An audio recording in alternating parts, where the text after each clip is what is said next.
we're talking about Whispers Antiphonal, and this is the fourth in your Big Four trilogy.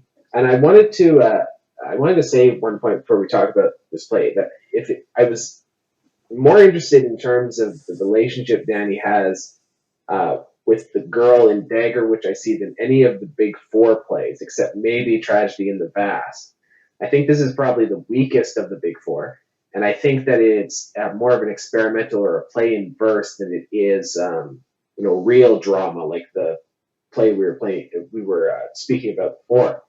Just give me a exegesis of this play and talk a little bit about some of the whispers used, the stage direction where you're having experts from your previous work.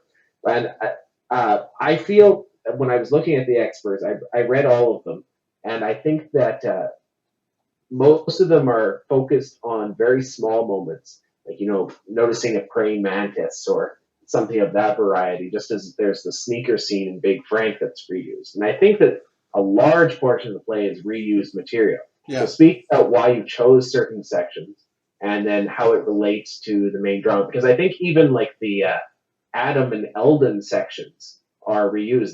They reeked of deja vu to me. Yeah, there's probably about, I don't know, 60% of that is reused, because this is sort of set in Danny's mind. It's not as Twilight Zone-ish as the one where you have the characters and it's Danny waking up from a surgery. But this is a play about the fourth girl that I liked and wanted to get with after graduation if I could find her. And this was a Polish girl named Danuta. And I knew her for the shortest amount of time. I knew her the least amount. And so that left this open for me to fill the most in. This is why I make her the narrator. She's the primary narrator of this. And Danny, I think there's some scenes where she's watching Danny from scenes from earlier in the play with the Eldon, and she and not Eldon, but the Adam is one of the two computer Jews that seems to somehow know all of these girls that Danny has a thing for.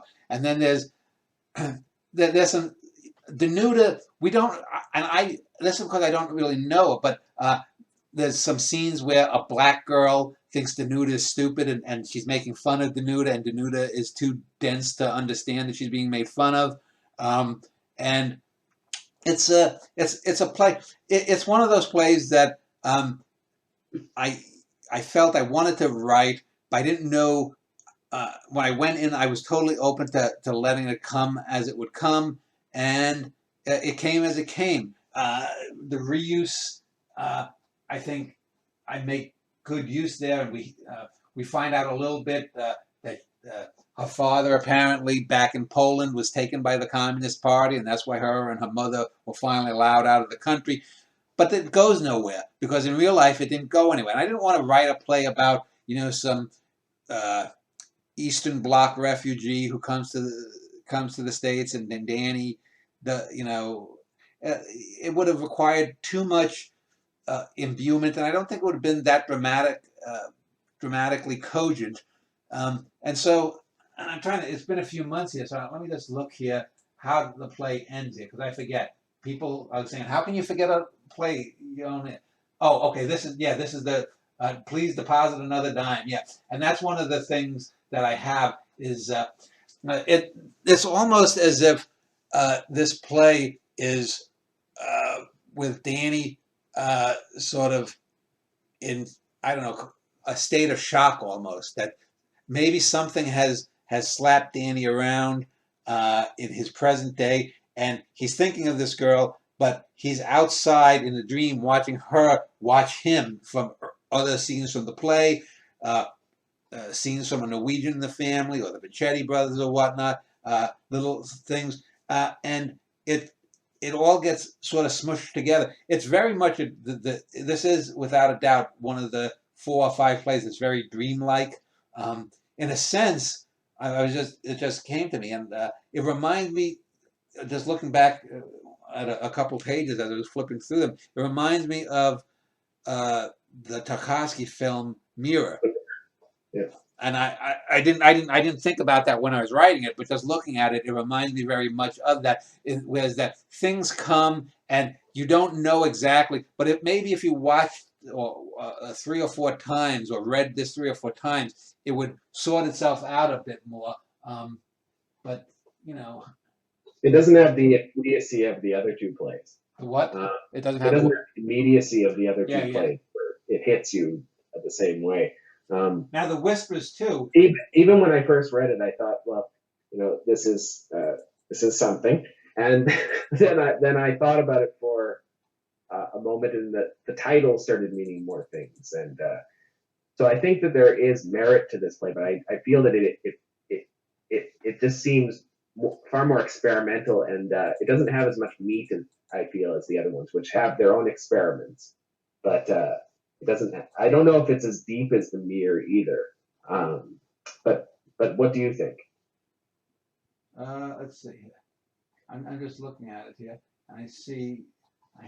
I'm gonna write something I down here. feel the characterization, I should say, of the Polish girl is a lot more hollow than the similar character in the Mirror. I don't feel that she's a mannequin because you get some character quirk from her, like her accent and the fact that she thinks that Ellie or Eldon is the homo brother of Adam. But I don't know. I don't get as much identity from her as either the other three or from some of Tarkovsky's films. Well, and that was something deliberate. Although I would say the Mirror. The reason the Mirror works, I think, is that we don't get to know the people so much. It's their situations. We're constantly floating above them, it seems, as I recall that film. We're floating above them. And this one strikes me that way too. Yeah, I would say the Mirror is overall, it's a better film than this is a play. But this is, like I said, this does remind me of something like I forget the name of the play with Danny's coming out from surgery, and then it reminds me. I can look it up here. It I think doesn't. I know what you're talking about. It's the one with the alien, right? Yeah, yeah, yeah. Let's see if I can find I Other Than Human. Yeah, I other than now that's a more overtly uh, Rod Serling-esque Twilight Zone-like play. This play is I really do think it's better than those two experimental plays, the more absurdist theater ones, yeah. the Honey Come Summer and I Other Than Human.